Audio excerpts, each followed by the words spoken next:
every driving simulator that's made, there's a dream mod produced for that simulator. Sometimes it takes many years, other times it's within the first launch window of the game. Now, we've had the Shelby Cobra for Assetto Corsa, which is an awesome mod, and we've had the GP2 car, which is also an awesome mod.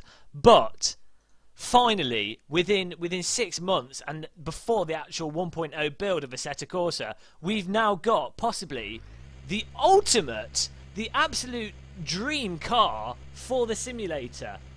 And of course I could only be talking about the Robin Reliant.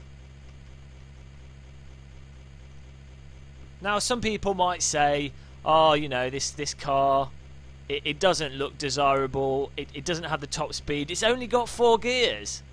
Well, that's not important, because this car represents British engineering at its best. Let's just look in this rotational view here of the artful design of this car. First, the most noticeable feature, 3 wheels. Why have 4 wheels when you can have 3? Just get rid of it. Saves money, saves fuel. You can you can do corners tighter, which I'll demonstrate in a minute.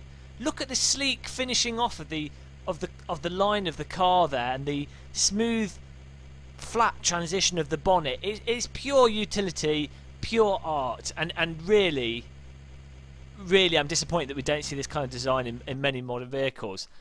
Okay, so let's see how this handles. I mean, really, I don't even need to drive it to actually be aware of how good this is going to be. Listen to that engine. Just listen to that and just savour it. Take it in.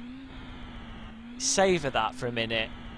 It's like sipping a glass of wine. You have to take your time and appreciate the flavours. So, gently release the clutch and engage, and we're off, and the power, the sheer power is immediately apparent, almost thrust into the back of my chair as a fast shift up into 3rd gear, and just look how stable it is. Look how it took that corner.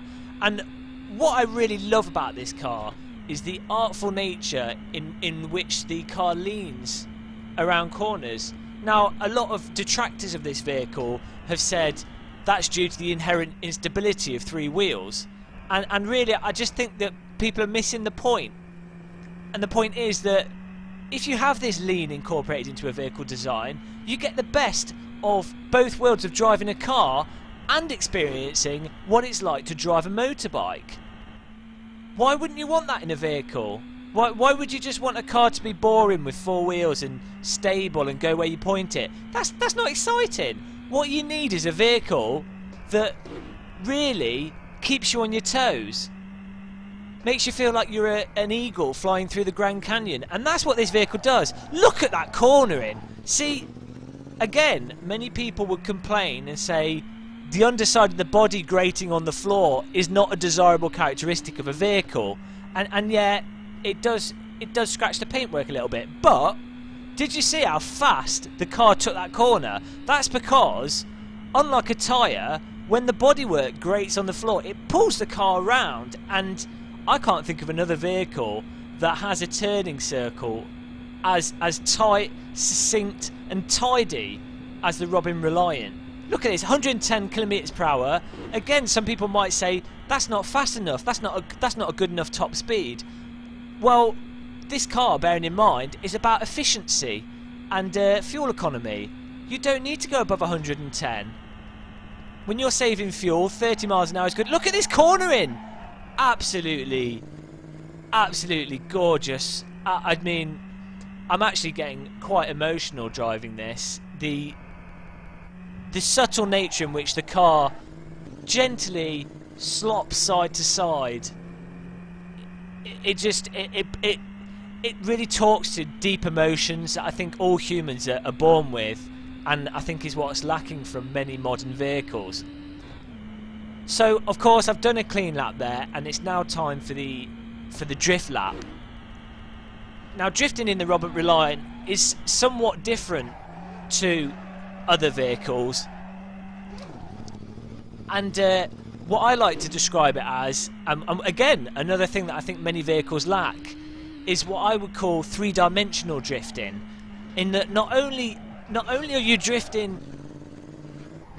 on the floor, but you're actually drifting through space and time. And you can see that as the front of the car's bumper subtly graces and meets with the floor, leaving a line in the tarmac.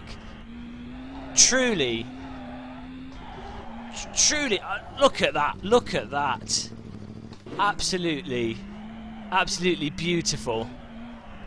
You can see why people drove this car, and you can see why so many people bought this car to drive to the coal mines in the morning. And unfortunately, Margaret Thatcher destroyed that way of life, and unfortunately this car is no longer made. And to be honest, I think it's a real shame. It's a travesty. They never really gave it the chance it deserved. And I actually think it's quite irresponsible of Kunos to rely on developers on modders to bail them out, essentially, and put a real car in the game. I mean, I know we're still waiting for the Pontiac Stinger, but this is approaching the kind of quality that I expect from a real driving simulator.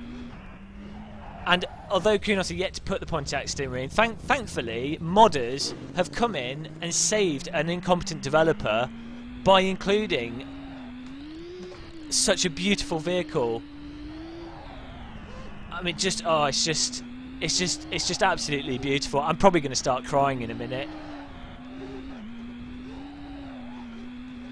Well, that's the Robin Reliant.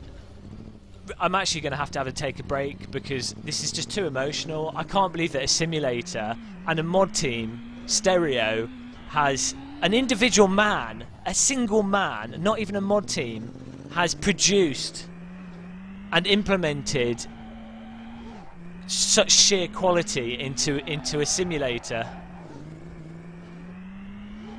Everyone, you need to go out and download this straight away, because to be honest, forget the Cobra, forget the GP2 car, forget every other mod for every other game. The Robin Reliant. What else do you need in life? What really? I mean, that's it. That's it. It's done. It's done. I'm not even playing simulators anymore. It's done. It's nice knowing you.